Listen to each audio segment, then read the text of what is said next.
Reverendíssimo Diácono, caros filhos, hoje o Senhor, Ele vem nos mostrar mestres intercessores. Neste mês, já iniciamos com estes festejos.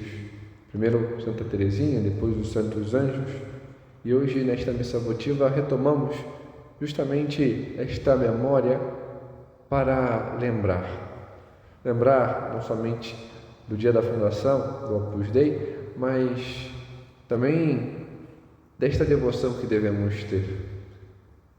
Quem são os anjos? É fato que talvez, quando pensamos nos anjos, talvez o primeiro que vem à nossa mente de modo direto, já por várias questões, é São Miguel, pela quaresma, pela devoção, pelas próprias orações que se difundem.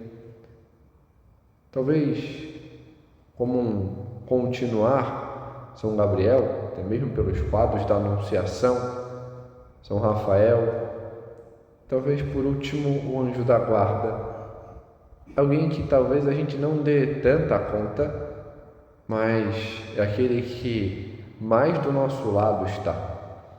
É este bom amigo que o Senhor coloca desde o instante em que somos concebidos. Este que está ao nosso lado para nos levar a corresponder à vontade do Senhor. Mas quem são estes bons mensageiros? Até porque anjo significa isso, esse mensageiro do Senhor, este que porta esta boa nova. E arque, grande, superior.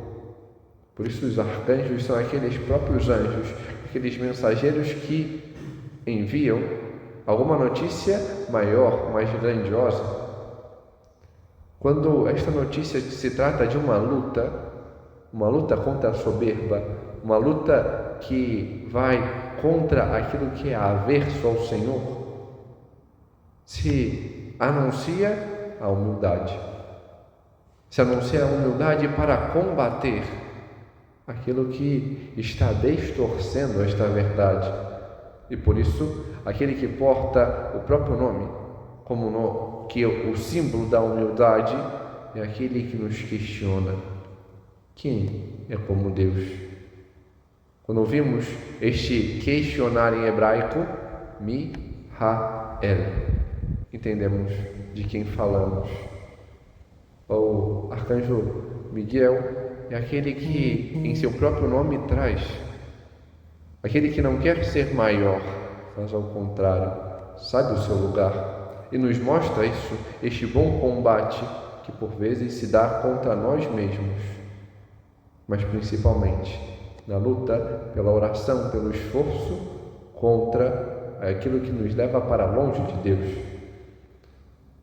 Por isso, porta a balança da justiça, porta a espada ou a lança da verdade e nos mostra este combater, e por isso acorrenta o erro, os vícios, o demônio em sua imagem.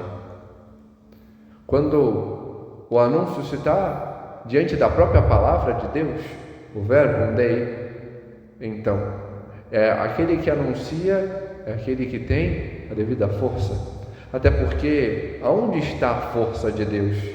Ele que pela sua palavra tudo cria, ele que ao falar tudo se realiza, tem a sua força em sua palavra. E aquele que, portanto, anuncia a palavra é aquele que em seu nome porta exatamente esta mesma força. Gabriel, palavra de força de Deus.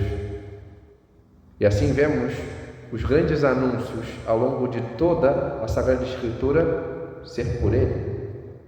É ele quem anuncia a Zacarias, aquele que será o precedente, o precursor do Salvador. É ele quem anuncia a Virgem Santíssima, a chegada, a concepção de Cristo. Quando se trata de uma doença física, uma doença espiritual, aquele quem anuncia é a cura de Deus. Vemos isso de modo particular no livro de Tobias, diante da doença do seu pai, que fica cego, diante da doença de Sara, uma doença espiritual que é perseguida por um demônio, e vemos esta cura diante daquele que está ao lado e o guia a fazer a vontade de Deus, e aquele que é a cura de Deus, Rafael, a cura de Deus, ou Deus cura. O arcanjo Rafael é aquele que assim o faz, enviado para isso. Mas existe, como dizia ao início, aquele que está sempre ao nosso lado, nosso anjo custódio, nosso anjo da guarda, que desde a nossa concepção até nosso destino eterno, sempre nos acompanha, nos auxilia, nos guia para sabermos fazer a vontade de Deus. São José Maria tinha grande devoção aos anjos da guarda e a sua intimidade era tanta que até um apelido lhe deu. Certa vez ficou sem relógio, não tinha como acordar, então pedia ao seu anjo da guarda, a quem carinhosamente chamava de reloginho. Era seu despertador e acordava sempre à hora. É ele quem assim o faz.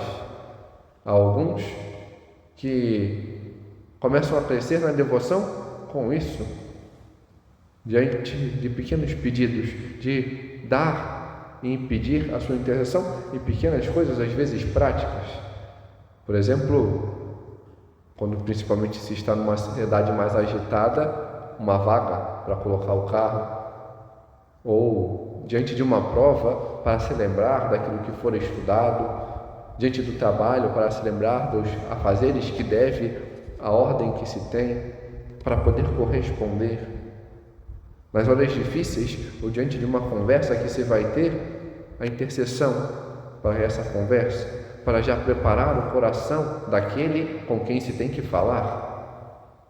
Nosso anjo da guarda nos acompanha em tudo e nos auxilia em tudo. Aprendamos a crescer em devoção a este que sempre está ao nosso lado, este nosso bom amigo, que nos quer fazer levar a esta vontade de Deus, que nos porta e nos traz a esta mensagem que nos leva à vida eterna. Amém. Glória ao Pai, e ao Filho, e ao Espírito Santo,